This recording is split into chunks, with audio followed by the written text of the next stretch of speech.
일어나라 빛을 발하라 이는 내 빛이 이르렀고 여호와의 영광이 내 위에 임하였음이니라. 보라 어둠이 땅을 덮을 것이며 깜깜함이 만민을 가리려니와 오직 여호와께서 내 위에 임하실 것이며 그의 영광이 내 위에 나타나리니 나라들은 내 빛으로 왕들은 비치는 내 광명으로 나아오리라. 아멘. 새날에 창조하시고 새날의 기쁨을 우리에게 허락해 주신 하나님께 영광과 존귀를 올려드립니다. 이 시간 주의 자녀들이 영과 진리로 주의 영광만을 올려드리길 원하오니 주여 친히 임재하여 주셔서 하늘의 영광이요 땅의 충만한 기쁨이신 그 이름만을 경배드리는 시간 되게 역사하여 주옵소서. 흠없고 순전하시며 완전하신 예수 그리스도 이름으로 기원하옵나이다. 아멘. 다 함께 찬송 623장입니다.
이 시간 참회의 기도 시간입니다.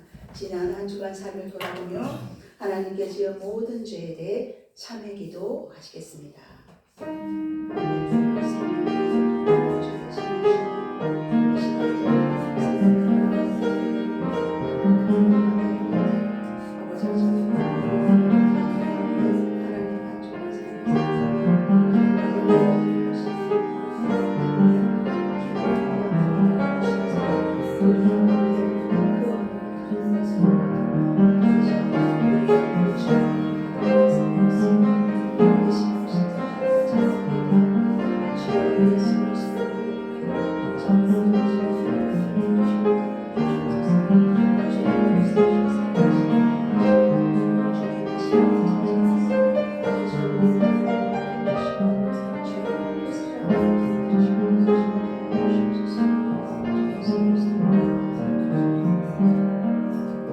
여호와께서 말씀하시되 오라 우리가 서로 변론하자. 너희 죄가 주홍 같을지라도 눈과 같이 희어질 것이요 진홍같이 붉을지라도 양털같이 희게 되리라. 아멘. 사도신경함으로써 우리의 신앙을 하나님 아버지께 고백하시겠습니다. 나는 전능하신 아버지 하나님 천지의 창조주를 믿습니다. 나는 그의 유일하신 아들 우리 주 예수 그리스도를 믿습니다. 그는 성령으로 잉태되어 동정녀 마리에게서 나시고 본디오 빌라도에게 고난을 받아 십자가에 못 박혀 죽으시고 장사된 뒤 사흘 만에 죽은 자 가운데서 다시 살아나셨으며 하늘에 오시어 전능하신 아버지 하나님 우편에 앉아 계시다가 거기로부터 살아있는 자와 죽은 자를 심판하러 오십니다. 나는 성령을 믿으며 거룩한 부흥교회와 성도의 교제와 죄를 용서받는 것과 몸의 부활과 영생을 믿습니다. 아멘. 모두 자리에 앉으셔서 성시교도 하시겠습니다. 교동문 40번입니다. 시편 96편입니다.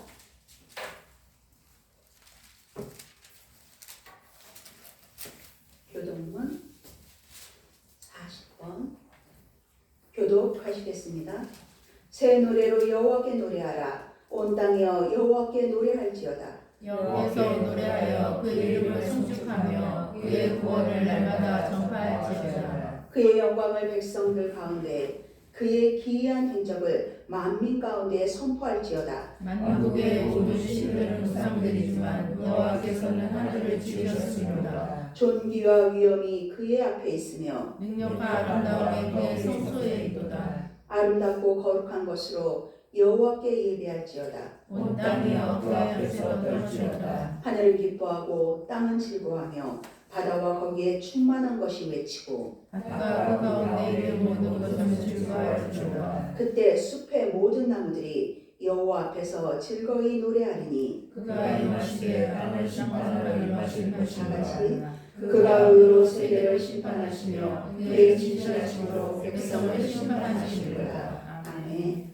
함께 찬송 391장입니다.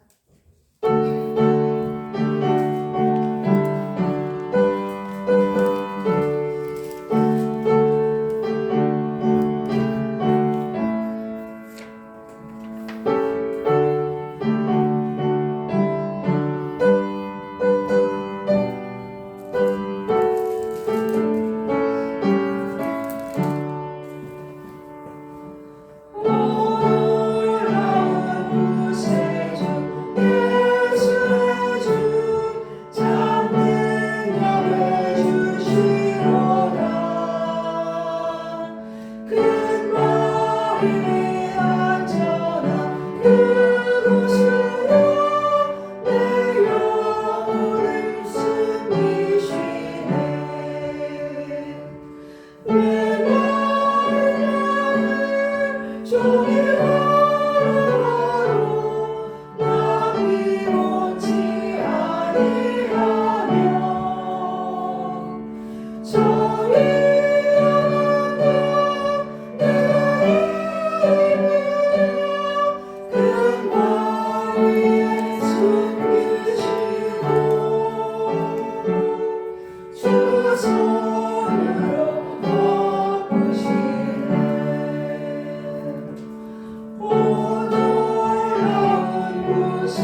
이 시간 정미란 권사님 예배를 위해 기도 인도하시겠습니다.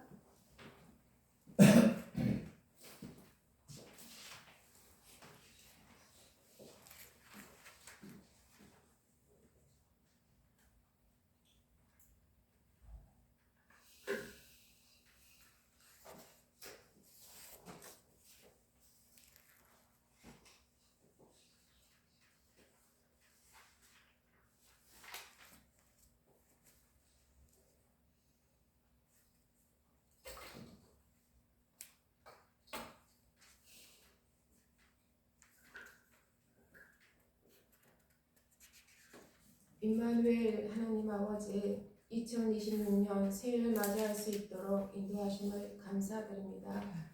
오늘 거룩하고 복된 날을 허락하셔서 주님 앞에 나와 예배드릴 수 있도록 인도하심을 감사와 영광을 올려드립니다.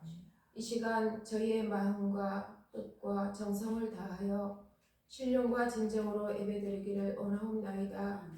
주님, 우리 예배를 기뻐 받아 주시옵소서. 지난 한 주간 저희 삶을 돌아봅니다. 하나님의 자녀로서 믿음 안에 살지 못하고 작은 것에 감사하지 못하며 불평하며 교만했던 시간들을 고백합니다. 주님, 긍휼히 여기시고 주님의 보혈로 정결하게 씻어 주옵소서. 주님, 기도와 아끼는 저희들 믿음 안에 살아가면서도 아주 사소한 것에 미움과 원망으로 하나님의 영광을 가리는 삶을 살아갈 때가 참으로 많이 있습니다. 주님, 날마다 깨어서 기도와 말씀과 찬양으로 거듭나는 삶이 되기를 원합니다. 하나님 아버지, 2026년 새해 저희 마음들도 새롭게 다짐해 봅니다. 말씀 묵상과 기도 생활이 회복되도록 도와주시옵소서. 삶 속에서 예수 그리스도의 향기가 있게 하셔서 전도의 열매를 맺을 수 있도록 기도합니다. 나라와 민족을 위해 기도합니다. 주님, 이 나라를 긍휼히 여겨 주시옵소서. 경제도 애교도 너무나 어려운 현실에 있습니다. 국정이 안정되게 하셔서 이 나라가 바로 설 수 있도록 지도자들에게 지혜와 능력을 더하여 주시옵소서.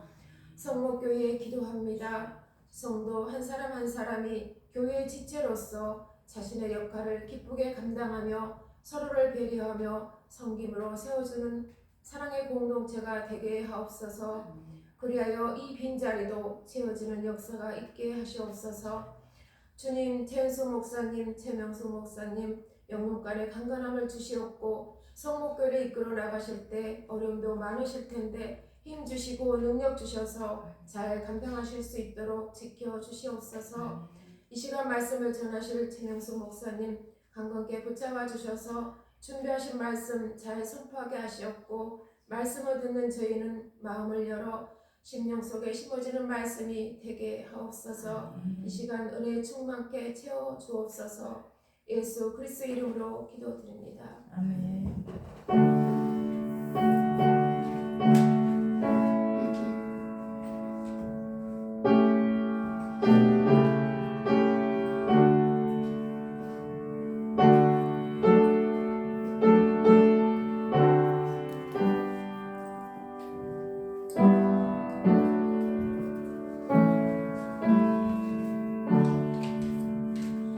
오늘 우리에게 주신 말씀은 구약성경 에스겔 11장 19절로 21절 말씀입니다.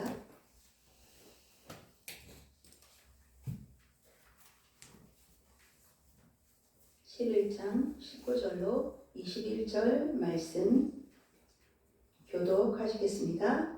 내가 그들에게 한 마음을 주고 그 속에 새 영을 주며 그 몸에서 돌 같은 마음을 제거하고 살처럼 부드러운 마음을 주어 내 규례를 따르며 내 규례를 지켜 행하게 하니 그들은 내 백성이 되고 나는 그들의 하나님이 되리라. 같이 그러나 미운 것과 가증한 것을 마음으로 따르는 자는 내가 그 행위대로 그 머리를 깎으리라. 나 주 여호와의 말이니라. 아멘. 이 시간 장로인 장로님 나오셔서 복음성가집 15번 시편 23편 특주 올려드리겠습니다.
그렇습니다. 시편 기자의 고백처럼 하나님의 선하신가 인지하시는 반드시 나를 따르리니 내가 여호와의 집에 영원히 산다고 살 것이라고 고백하였습니다. 그 축복된 자녀라는 이름으로 우리도 하나님의 집에 이렇게 모였습니다. 하나님, 우리가 굳은 마음이 있습니까? 이 시간 하나님의 영으로 충만케 하여 주시고 들을 길을 열어주시옵시고 하나님의 말씀을 받아먹게 하여 주시고 받아먹은 말씀 삶 가운데 기쁨으로 하나님께 올려드리는 거룩한 구별된 자녀의 삶을 살아갈 수 있도록 주님 역사하여 주시옵소서. 우리 구주 예수 그리스도 이름으로 기도드립니다. 아멘. 오늘 제목이 나는 너의 하나님이다. 여러분은 하나님이 나의 아버지 있음을 믿습니까? 아멘. 아멘입니다. 근데 성경 전체 특히 구약에서 보면은 하나님이 나는 너의 여호와다 라는 말씀이 많이 등장함을 볼 수 있습니다. 그 같은 맥락에도 예수님이 신약에서도 동일하게 말씀하고 계십니다. 이 하나님이 스스로를 나는 여호와라고 밝힌 것은 인간이 만든 신하고 구별이 되는, 비교할 수도 없는 나는 참 유일한 하나님이라고 당신의 존재를 우리에게 밝혀주시고 있는 것입니다. 근데 단순히 그 말뿐이 아니라 이 말씀 속에는 언약의 하나님이 드러나 있습니다. 하나님은 이 오늘 에스겔 말씀을 읽었지만 이 선지서, 예언서라고 하죠. 하나님의 심판의 말씀이 누누이 나옵니다. 계속해서 이스라엘 백성에게 심판의 말씀을 전하십니다. 그런데 심판만이 아니고 회복의 말씀도 전하고 있는데 그 근거의 말씀이 바로 나는 여호와이기 때문입니다. 나는 너의 하나님이라는 그 말씀에 뿌리를 두고 있는 걸 알 수 있습니다. 그러니까 나는 여호와다, 나는 하나님이다 라고 말하는 것은 단순히 하나님이 나는 유일한 하나님이야, 참 하나님이야, 나는 권위가 있어, 이 명령에 머무는 게 아닙니다. 너와 나와 너와 나, 신약에도 내가 네 속에 네가 내 안에 그 말씀을 하시죠. 그런 언약적 관계에 있는 너와 나임을, 하나님과 자녀 사임을 밝히고 있는 것입니다. 그래서 하나님은 너희는 내 백성, 나는 너의 하나님이라고 계속 말씀하고 계시는 것입니다. 하나님이 이스라엘뿐만 아니죠, 우리도 하나님의 주권으로 선택하신 것입니다. 나 하나님 백성이 되고 싶어요. 우리는 내 발로 교회에 왔어요. 이런 사람들이 있어요. 그러나 하나님이 부르지 않으시면 한 사람도 하나님을 아버지라, 예수를 그리스도라 고백할 수 없습니다. 하나님의 주권으로 이스라엘 백성을 당신의 백성으로, 당신의 자녀로 삼으셨습니다. 그런데도 어떻게 했죠? 이 예언서가, 선지서가 나온 이유가 뭡니까? 그럼에도 그들은 불순종, 불의를 일삼습니다. 밥 먹듯이. 아니면 그보다 더하게. 마음에 자리하고 있기 때문에 우리는 밥은 세 번만 먹죠. 세 번만 그래도 하나님 앞엔 죄지만 이거는 그냥 바닷가에 그 모래알처럼 새알일 수 없이 그런 불의와 불순종으로 일삼습니다. 그들의 일상이 그랬습니다. 그러니까 하나님이 나는 너의 하나님이야, 너의 아버지라니까. 여러분 생각해 보십시오. 자녀에게, 집안에서 자녀에게 아버지가 자녀를 볼 때마다 은서야, 엄마는 아니지만 내가 네 아버지야, 졸졸졸졸 쫓아다니면서 내가 네 아버지라니까, 내가 네 엄마라니까, 이런 장면입니다. 참으로 기가 막힌 일입니다. 여러분 안에 이 예언서를 다 읽어보시고 성경을 읽어보셨겠지만 이 예언서를 읽으면서, 특히나 예언서요, 왜 이렇게 이스라엘 백성들은 지지리도 하나님의 말씀을 안 들었을까? 라는 마음이 든다면 정상입니다. 그런데 여러분, 이스라엘인 나에게 질문해야 됩니다. 내가 이스라엘. 하나님은 우리에게도 동일하게 여러분에도 내가 내 하나님이고 아버지고 나는 내 자녀야, 너는 내 자녀야. 어제나 오늘이나 내일도 그렇게 말씀하시는 동일한 하나님이십니다. 그래야 이 말씀이 이스라엘 너, 아니 말하는 듣는 너에게 아니라 나에게로 향한다면 하나님이 나에게 그렇게 말씀하시는구나 돌이켜서 생각한다면 그것이 바로 살아있는 말씀으로 내 폐부를 찔러 쪼개는 말씀이 되는 것입니다. 그냥 잣대가 이스라엘에게만 향하면 100번 1000번 말씀을 듣고 읽고 묵상한다 해도 그 말씀은 살아있는 말씀이 될 수 없습니다. 그냥 문자로 적혀있는 소설책이나 다름이 없는 것입니다. 아무 소용 없습니다. 오늘 본문 말씀도 예외는 아닙니다. 오늘 에스겔서의 시기적 배경을 보면 에스겔은 언제 부름을 받느냐? 주전 597년 여호야긴 왕과 함께 바벨론의 포로로 끌려갑니다. 여호야긴 왕은 남유다의 왕입니다. 시드기야 왕이 남유다의 마지막 왕이고 그 전 왕이 여호야긴 왕입니다. 같이 끌려간 후에 포로 5년 후에 그발강가, 바벨론 그발강가에서 하나님의 부름을 받습니다. 선지자의 소명을 받은 것입니다. 그러니 이때는 부름 받았을 때는 아직 예루살렘이 완전히 멸망하지 않은 때입니다. 에스겔은 예루살렘 멸망 전으로 하나님의 말씀을 선포한 선지자입니다. 이 남유다가 586년에 망했죠. 그러니까 에스겔이 포로로 끌려간 뒤 정확히 11년 만에 완전히 망합니다. 이 여호야긴과 에스겔은 바벨론 느부갓네살 왕이 3차에 걸쳐 포로로 끌어갔습니다. 바벨론으로 1차, 2차, 3차. 1차 때는 다니엘을 아시죠? 포함하여 왕족과 귀족들을 끌고 갔습니다.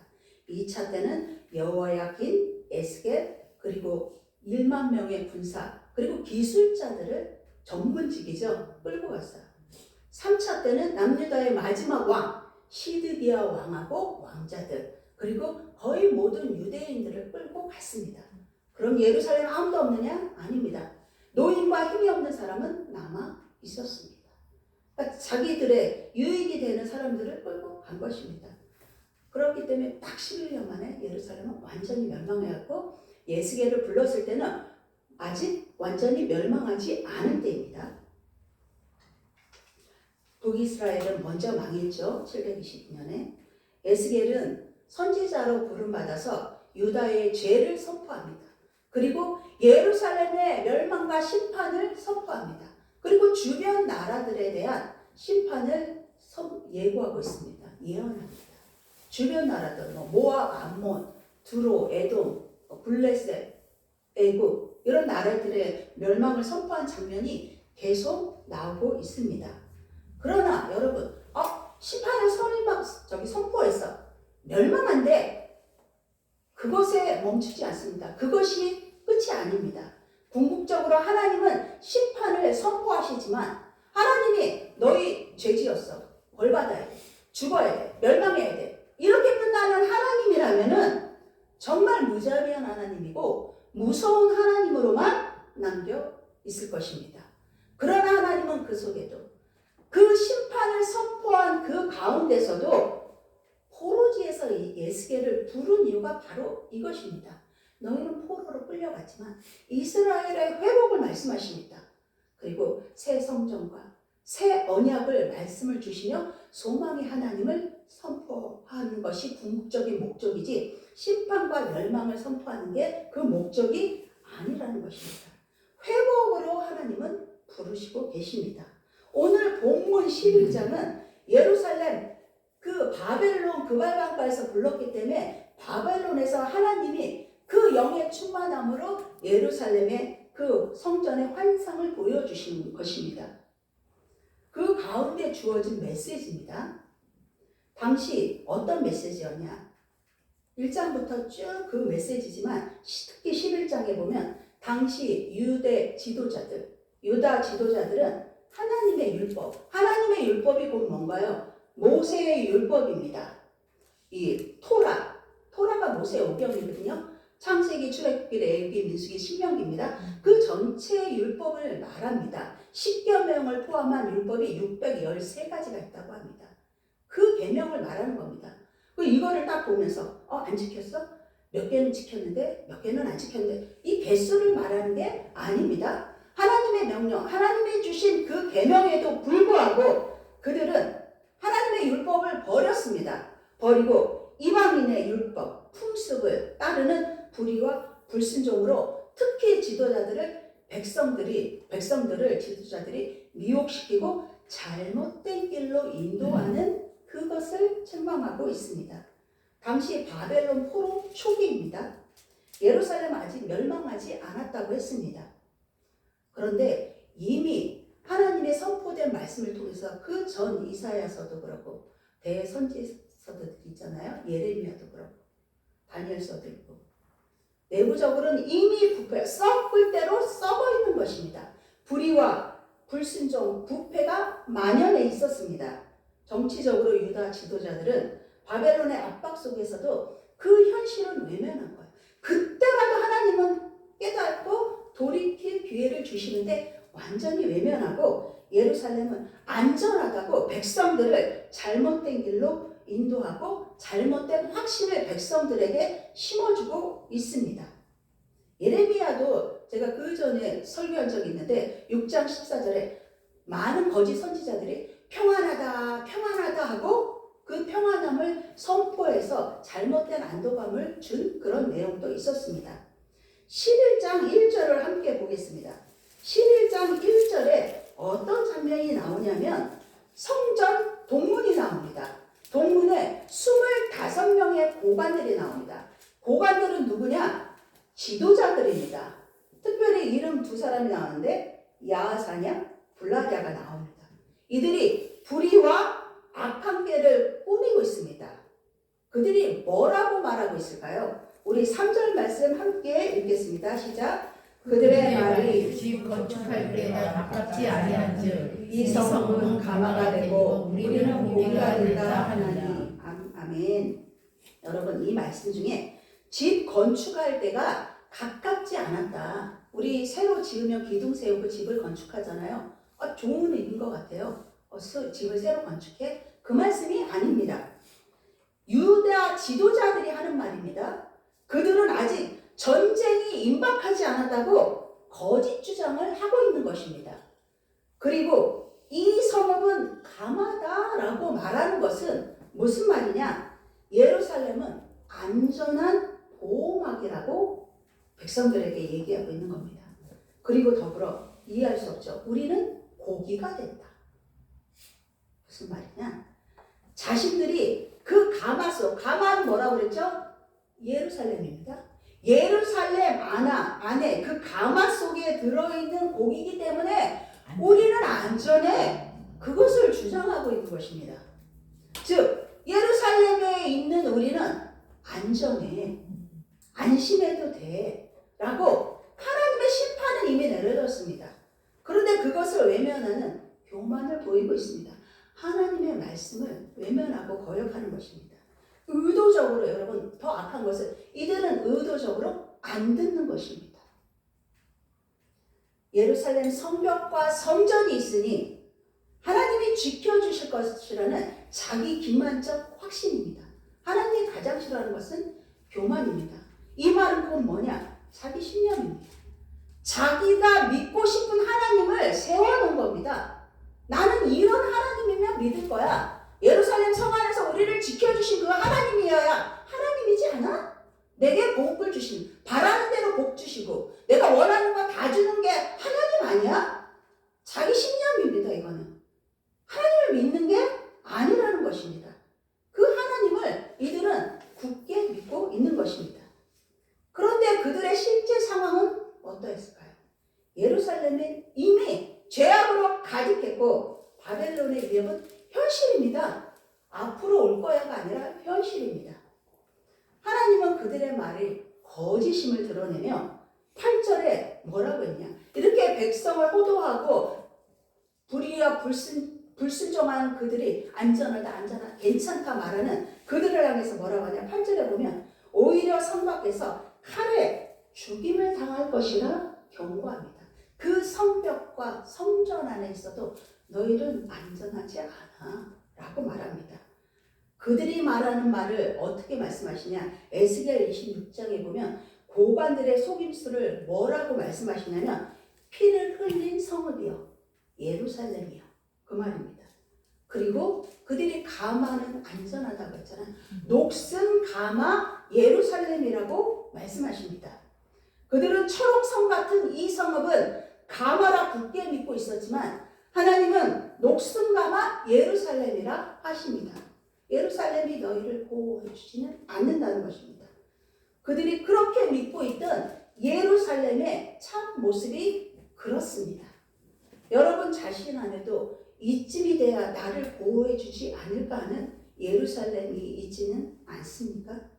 내가 원하는 기준과 만족으로 쌓아오는 산성은 있지 않으십니까? 하나님이 보시기에 그 모든 것은 녹슬어 버릴 것이고 쪼개질 것이고 부서져 없어질 것들입니다. 성전은 분명히 하나님의 임재의 상징입니다. 이거 틀린 말이 아닙니다. 분명한 하나님의 임재의 상징이지만 백성들의 그 포악한 악한 죄악으로 말미암아 하나님의 영광이 떠납니다. 떠나는 과정이 에스겔 환상 속에서도 그대로 드러납니다. 에스겔 8장에 보면 하나님의 영광이 성전 안에 계십니다. 근데 동시에 등장하는 게 성전 안에 이미 우상 숭배와 죄악이 가득한 모습이 보입니다. 그럼에도 하나님의 영광은 여전히 그 성전 안에 있지만 죄악으로 인해 하나님의 영광이 떠날 준비를 합니다. 그리고 에스겔 9장 10장에 보면 하나님이 영광이 성전 문으로 이동하는 장면이 나옵니다. 하나님의 영광이 성전 지성소는 뭔가요? 성막 가장 안쪽에 있는 거룩한 곳을 상징하는 것이고 하나님의 임재를 상징하는 곳입니다. 예수님의 십자가 보혈로 그 휘장을 찢어져 하나님께 나아가 우리가 담대히 하나님 앞에 나오지 않습니까? 그건 예수님 보혈의 피로 힘입어 담대히 나아갈 수 있게 된 것입니다. 이 지성소 하나님의 성전에 영광이 계셨던 그 지성소에 있던 영광이 문으로 지금 이동하는 장면 옮겨졌습니다. 9장 10장에 이는 하나님께서 성전 중심에서 점점 멀어지고 있는 겁니다. 하나님이 멀어지셔? 이게 아니라 그만큼 인간의 죄, 사람의 죄가 포악하고 그게 달했다는 것을 나타냅니다. 그리고 에스겔 10장, 11장 1절 오늘 읽었지만 영광이 성전 동문에 서서 예루살렘 지도자들의 그 예루살렘 안전해. 우리는 예루살렘 감하고 우리는 복이야 라면서 안전하다, 평안하다 선포한 그 거짓 지도자들, 부패와 백성의 죄를 심판합니다. 그리고 동문으로 왔다는 것은 성전과 도시를 연결하는 것은 중요한 출입구가 바로 동문입니다. 그 출입구로 하나님이 떠남이 하나님이 그 문을 나와서 동문을 나와서 떠난다는 것 이스라엘 공동체 전체에 영향을 미친다는 의미입니다. 나 하나쯤이야가 아닙니다. 마지막으로 에스겔 11장 22절 23절에 보면 하나님의 영광은 이미 성읍을 떠났습니다. 떠나고 감람산 위에 머무십니다. 이는 하나님이 예루살렘을 완전히 떠나셨음을 의미합니다. 하나님이 떠났어. 이거에 머물지 않습니다. 동시에 포로된 에스겔 환상으로 보여준 거잖아요. 포로지에서. 그렇기 때문에 포로된 백성과 내가 너와 함께 하시겠다는 희망의 메시지인 것입니다. 우리 본문 19절 말씀을 함께 읽겠습니다. 시작. 내가 그들에게 한 마음을 주고 그 속에 새 영을 주며 그 몸에서 돌 같은 마음을 제거하고 살처럼 부드러운 마음을 주어. 아멘. 하나님은 포로로 잡혀간 자들에게 말씀하신 것입니다. 새 영과 새 마음을 주시겠다고 약속합니다. 그렇다면 여러분, 새 마음과 새 영이 무엇일까요? 하나님은 오늘 본문 말씀에 돌같이 굳은 마음을 제거하고 부드러운 마음, 부드럽고 순종하는 마음을 주신다고 하셨습니다. 그런데 이 부드러운 마음, 돌 같은 마음을 없애고 나로서는 온갖 수단 방법을 동원한다고 해도 정말 한 자락도 돌의 끝 하나 티끌만한 것도 제거할 수 없습니다. 부드럽다는 것이 그럼 무슨 뜻일까요? 원어로 부드럽다는 바사르입니다. 그 뜻은 사람, 살, 몸을 말합니다. 그런데 그 유래가 뭐냐면 신선하다, 기쁜 소식을 선포하다라는 의미가 들어있습니다. 그래서 이 말을 보면 하나님이 우리를 왜 창조하셨는지가 드러납니다. 창세기에 아담은 사람인데 아담입니다. 그 성경 본문에 따라 그 원어는 달라집니다. 부드럽다는 신선하다, 기쁜 소식을 전하다입니다. 선포하다. 그렇기 때문에 이 부드럽다는 것은 우리는 보통 성품을 말하잖아요. 겸손하네, 겸손하네, 저 사람 정말 겸허하네, 이렇게 말합니다. 온순하고 온화하네, 이거를 부드럽다, 성품적으로 얘기하는데 그렇지 않습니다. 성경에서 말씀하시는 것은 그분으로, 곧 우리의 기쁜 소식인 누구십니까? 예수 그리스도로 충만한 상태가 이 상태이며 그분만이 저절로 내 속에서 흘러 넘쳐 전해지는 것이 부드러운 마음입니다. 우리가 할 수 있는 유일한 일은 이 말씀에 비춰보면 그분으로 기뻐하는 것입니다. 그분으로 충만해져서 그분만이 전해지는 것입니다. 그러기에 전적인 내 안에 어때야 될까요? 내 안에 성령의 역사가 아니면, 내적인 그분으로 인해 변화가 아니면 할 수 없는 일입니다. 그래서 성령의 임재와 역사와 가르침과 도우심이 아니면 불가능한 일입니다. 하나님은 우리의 외형만을 지으신 게 아니기 때문입니다. 새로운 한 해를 맞이했습니다. 둘째 주를 벌써 맞이했죠. 살과 같이 빠른 시간이라고 하죠. 나이가 들수록. 새해가 되었다고. 그런데 여러분, 저 자신을 봐도 새해가 되면 확 바뀌어가지고 변하나요? 360도 어림없지만 90도래도? 물론 새해가 돼서 새롭게 결단하고 도전하고 마음을 새롭게 할 수 있습니다. 그런데 오늘 말씀처럼 여러분 안에 돌 같은 마음은 없나요? 굳어진 마음은 없으신가요? 그 마음 상태로 올해도 지나길, 그대로 1년을 지내길 원하시나요? 아니, 단 하루일지라도 마땅히 여러분 제거해야 합니다. 그런데 이 제거를 어떻게 할까요? 내가 세상에 없는 그 다이아몬드 정이나 이렇게 날카롭고 단단하게 뾰족하게 갈았다 하여 내 안에 있는 이 돌 보이지 않습니까? 정말 한 자락이라도 제거할 수가 없습니다. 세상의 수단 방법을 가리지 않고 동원한다 해도 제거할 수 없습니다. 깨어부실 수 없습니다. 오히려 그 돌이 나를 짓누르고 하나님께 나아가는, 말씀 앞에 나아가는, 진리 앞에 서려는 나에게 막힘이 되면 됐지 제거할 수 없습니다. 살처럼 부드러운 마음을 주시는, 순종한 마음을 주시는 분은 오직 하나님의 역사입니다. 하나님의 은혜가 아니고는 우리가 이루어질 수 없는 일임을 믿으시기 바랍니다. 이 하나님의 역사, 하나님의 은혜로 새 마음을 당연히 우리는 하나님이 주시겠다고 했습니다. 그 마음을 받은 자는 하나님이 어떻다고 하셨을까요? 우리 20절 말씀을 함께 읽겠습니다. 20절 시작. 내 하나님의 율례를 따르고 내 규례를 지켜 행하게 하리니 그들은 내 백성이 되고 나는 그들의 하나님이 되리라. 아멘. 율례와 규례가 나옵니다. 이 율례는 하나님 앞에 드리는 종교적이고 의식적인 그런 규정입니다. 그러면 규례는 뭘까요? 공동체와 인간 사이에 그 도덕적이고 사회적인 규범이 있지 않습니까? 그걸 말합니다. 규칙. 그런데 여기에서 중요한 건 이는 언약 공동체의 회복을 위해 주신 말씀입니다. 이스라엘 공동체, 우리 성모 공동체. 그래서 하나님이 그들의 하나님이 되리라고 하셨습니다. 공동체에게 주신 말씀이지만 그러나 나 개인과 공동체에 동일하게 주신 말씀입니다.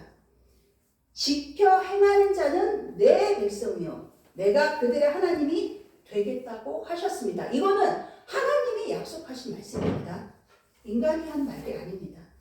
반면 나는 내 하나님이 되고 너는 내 자녀가 될 거야. 그 반대의 경우도 있겠죠. 우상 숭배와 불순종을 지속하는 자들은 그 행위대로 심판받게 됩니다. 21절 말씀 읽겠습니다. 시작. 그러나 미운 것과 가증한 것을 마음으로 따르는 자는 내가 그 행위대로 그 머리에 갚으리라. 나 주 여호와의 말이니라. 여러분, 앞에는 율례와 규례를 지킨 자는 내가 너희 하나님이 될 거야 라고 했습니다. 그런데 여기서 뭐가 나오나요? 미운 것과 가증한 것이 나옵니다. 이거를 그냥 쟤 미워 이러면 좀 애교가 섞인 말 같아요. 그러나 성경에서 말하는 이 미운 것은 그 원래의 뜻이 뭐냐? 가증한 오물, 더러운 것. 뭘까요? 우상과 우상 숭배입니다. 그럼 가증한 것은 뭘까요? 더 격합니다. 구역질 나는 것, 혐오스러운 것. 이 또한 뭘까요? 우상과 우상 숭배입니다. 하나님이 얼마나 싫어하실지 알 수 있습니다. 그런데 여기 말씀에 왜 너희의 발로 너희의 몸으로 가증한 자를 따르는 자라 하지 않고 마음으로 따르는 자라 하셨을까요? 여기서 마음, 히브리어로 레브라고 하거든요. 여기서 나오는 마음은 상하고 굳은 마음, 완악하고 강팍한 마음, 곧 두 마음을 품은 것을 말하는 것입니다. 세상은 예수를 모릅니다. 그렇기 때문에 네가 두 마음을 품어? 우리가 전도하면서 그럴 수 없거든요. 믿는 자들, 하나님을 믿는다면서 자기 식대로 자기 신념으로 믿는 그 이스라엘, 지금도 그 마음을 가진 자들에게 그 마음을 마음으로 따른다고 말하는 것입니다. 네가 두 마음을 품어? 우상을 숭배해? 우상을 섬기고 있어? 그걸 말하는 것입니다. 이미 우리의 존재를 드러내는 중심이 우리는 하나님의 것입니다. 하나님의 창조하셨습니다. 그리고 하나님의 자녀로 삼으셨습니다. 우리 존재가 그런 존재예요.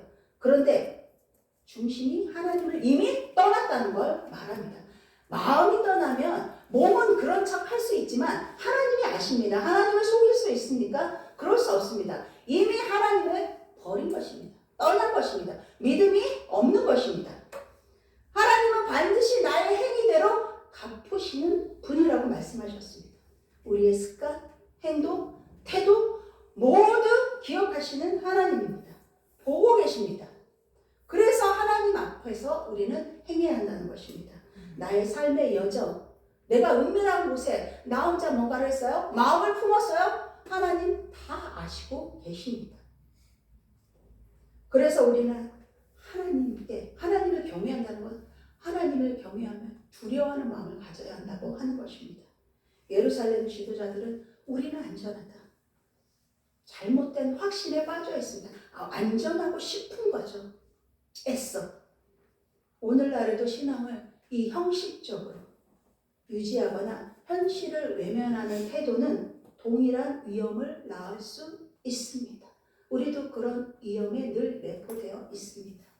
여러분은 무엇에 안주하며 안전하고 싶으신가요?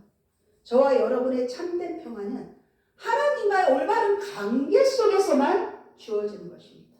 누릴 수 있습니다. 하나님이 주시는 그 평안. 단순히 오늘 하루가 아무 일 없었네? 몸이 아프면 좀 덜 아팠네? 이런 상황이 좋다고 해서 오는 그 평안을 말하는 것이 아닙니다. 하나님께서 주시는 그 영적인 안정과 평안을 뜻하는 것입니다. 우리의 영혼 육이 하나님 앞에서 행해야 되고 하나님의 주신 평안으로 영혼 육이 누려야 합니다. 영 따로 육 따로 절대 그럴 수 없습니다. 하나님이 주시는 그 새 마음과 새 영을 주신다고 했습니다. 그렇기 때문에 우리 안에도 그 갈급함으로 목숨을 걸고 그 새 마음과 새 영을 구하셔야 합니다. 오늘 잠깐 구하고 오늘 구한 걸로 내일 살고 절대 그렇지 않습니다. 왜요? 사단도 살아서 역사하거든요. 살아있어요. 사단도 빼앗깁니다. 훔쳐가요. 틈탑니다. 목숨 걸 만큼 여러분 새 영, 새 마음 정말 진지한 겁니다. 절박한 마음으로 새로운 마음과 영을 추구하라는 말씀입니다. 변화받지 않으면 이 굳어진 그 돌무더기 위에서 여러분 다람쥐 쳇바퀴 돌듯 하는 삶을 살게 됩니다. 그리고 무엇을 말하냐? 더 나은 선택을 위한 훈련을 멈춰버리는 삶이 되고 마는 것입니다. 하나님은 분명하게 포로된 자들에게 새 마음과 하나님이 주시겠다고 했어요. 새 영을 주시겠다고 약속하셨습니다. 이것이 19절의 말씀입니다. 19절의 말씀을 다시 한번 읽겠습니다. 시작. 내가 그들에게 한 마음을 주고 그 속에 새 영을 주며 몸에서 돌 같은 마음을 제거하고 살처럼 부드러운 마음을 주어. 아멘. 하나님과 내가 일치하는 여기 한 마음이 나오죠. 이 한 마음이 뭐예요? 너 따로 나 따로가 아니에요. 하나님과 일치하는 한 마음입니다. 새 호흡은 뭐예요? 우리의 호흡을 누가 주셨습니까? 우리의 호흡은 누구십니까? 바로 하나님입니다. 호흡의 힘싸마다 하나님을 찬양하라 했잖아요. 그래서 우리는 찬양 외에는 할 게 없습니다. 그래서 전심을 다해서 우리는 찬양을 해야 됩니다. 그게 바로 새 영입니다. 하나님으로 인한 이 내적 변화를 통해 새 삶을 사는 그 부드러운 마음을 하나님은 원하십니다. 에스겔의 환상은 단순히 하나님이 떠나셨어. 이 비극이 아니라 죄에 대한 심판과 동시에 회복으로 부르시는 하나님의 계획을 드러내는 장면입니다. 여러분, 우리의 소속은 하나님입니다. 어디에도 아닙니다. 너희는 내 백성이다. 나는 너의 하나님이다. 하나님은 수없이 말씀하십니다. 어떠한 말을 반복한다는 건 무엇입니까? 중요한 말입니다. 그리고 반면에 지질이 또 말을 안 듣기 때문입니다. 반복은 여러분 훈련입니다. 하나님이 그 말씀을 우리에게 계속 주시는 것은 훈련을 위함입니다. 우리의 내면을 정하게 하고 연결게 하시는, 단단하게 하시려는 영적 분사. 연결어야 열매를 맺을 수 있지 않습니까? 처음부터 열매 맺는 나무는 없습니다. 그러기 위해서 이 반복되는 늘 하나님의 의도와 이 반복은 방향을 바라보면서 살아있는 신앙으로 이어져야 합니다. 우리는 틈만 나면 벽길을 보거든요. 뒤를 돌아보거든요. 그런 우리를 알기 때문에 하나님은 계속 반복해서 훈련을 시키시는 것입니다. 우리가 받은 구원은 여러분 단순히 나 개인의 이 체명숙의 행복을 위해서 하나님이 주신 것이 아니라 하나님의 이름을 영화롭게 하는 삶으로 이어져야 함을 기억하십시오. 나는 너의 하나님이다 하신 하나님의 이름을 위하여 사는 삶이 곧 하나님의 영광을 드러내는 삶의 방향으로 나아가는 길입니다. 말씀 속에서 살아 역사하시는 나의 하나님, 나의 하나님이 너의 하나님이고 공동체 하나님입니다. 중요한 건 나의 하나님입니다. 하나님은 나를 위해 예수 그리스도를, 예수님을 십자가에 못 박으셨습니다. 나 같은 죄인을 위해 죽으신 것입니다. 말씀 속에 하나님 살아 움직이십니다. 기도 가운데 함께 하길 원하시는 하나님이십니다. 그 하나님을 만나 시시때때로 내가 깨어지고 부셔질 때도 많습니다. 힘들 때도 있습니다. 그러나 그 가운데 오늘 말씀을 통해서 하나님은 나에게 그 모든 걸 돌같은 마음을 제거하시고 부드러운 마음을 주셔서 새 마음과 새 영으로 하나님과 함께 아버지와 아들이 딸이 엄마와 함께 하듯이 그렇게 친밀하게 함께 하시길 원하시는 하나님의 계획이십니다. 그 계획을 다만 그래서 우리는 감사함으로 고백할 뿐입니다. 그 말씀 붙잡고 하나님의 영광에 참여하는 삶을 사시는 여러분 되시길 축원합니다. 아멘. 기도하시겠습니다. 할렐루야. 사랑의 하나님 감사합니다. 우리를 위해 오신 주님, 우리를 영원히 떠나지 않고 함께 하시마 약속하신 그 주님의 언약의 말씀을 붙들고 우리가 이 자리에 있습니다.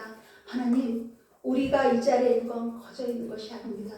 전적인 하나님의 은혜요 역사 가운데 이 자리에 있음을 고백하오니 호흡이 있는 우리가 하나님의 그 새 영과 새 마음으로 하나님이 기뻐 받으시는 삶을 살아가며 많은 사람에게 아버지와 그 선함을 전파하시는 귀한 복된 삶의 자리가 되길 주여 역사하여 주시옵소서. 모든 말씀을 우리 주 예수 그리스도 이름으로 기도드립니다. 아멘. 네, 공원 찬송 52장 1절 4절 하시겠습니다. 52장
할렐루야. 사랑의 하나님 감사합니다. 말씀으로 우리를 늘 인도하시며 때로는 채찍질하시며 그러할지라도 주의 지팡이와 막대기가 우리를 늘 안위하심을 고백합니다.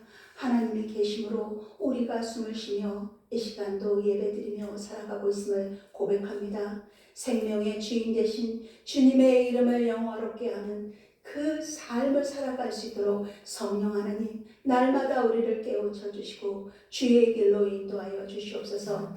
그 영광과 감사함에 아버지와 드릴 것 없사오나 마음과 정성을 모아 주님 앞에 봉헌하오니 주여 기뻐 받아 주시옵시고 이 물질 사용하는 곳마다 하나님의 생명이 살아나는 역사가 일어나게 하여 주시옵소서.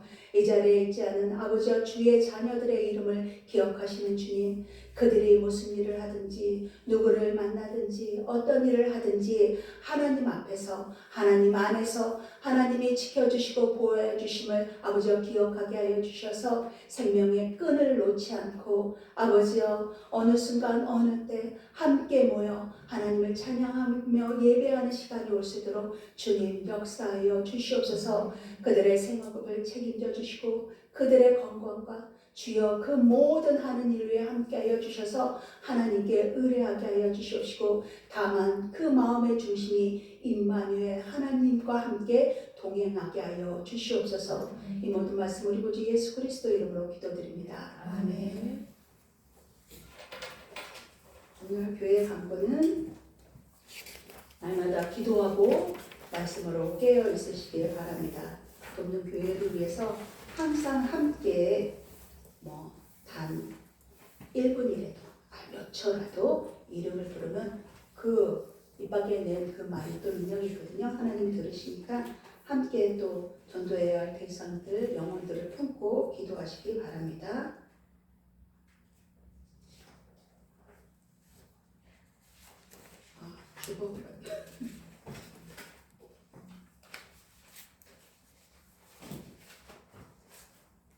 네, 오후 예배는 회복과 부르심의 시간으로 드립니다.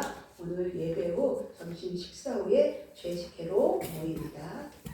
다 함께 일어나셔서 이런 교회 되게 하소서. 찬양합니다.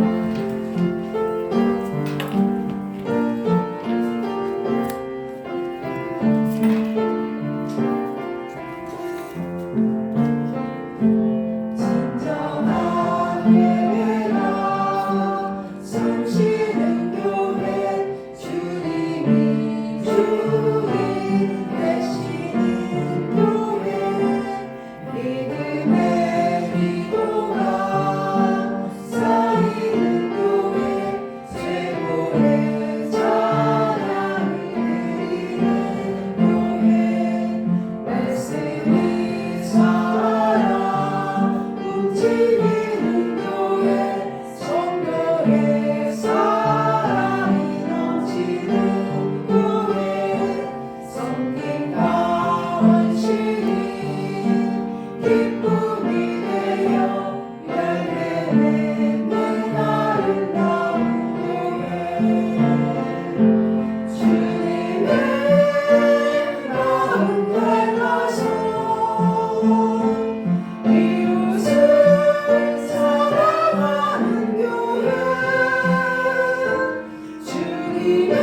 활짝 피어나 날마다 사랑에 빠지는 교회 주께서 사랑하는 성모교회가 이런 교회 되게 하소서.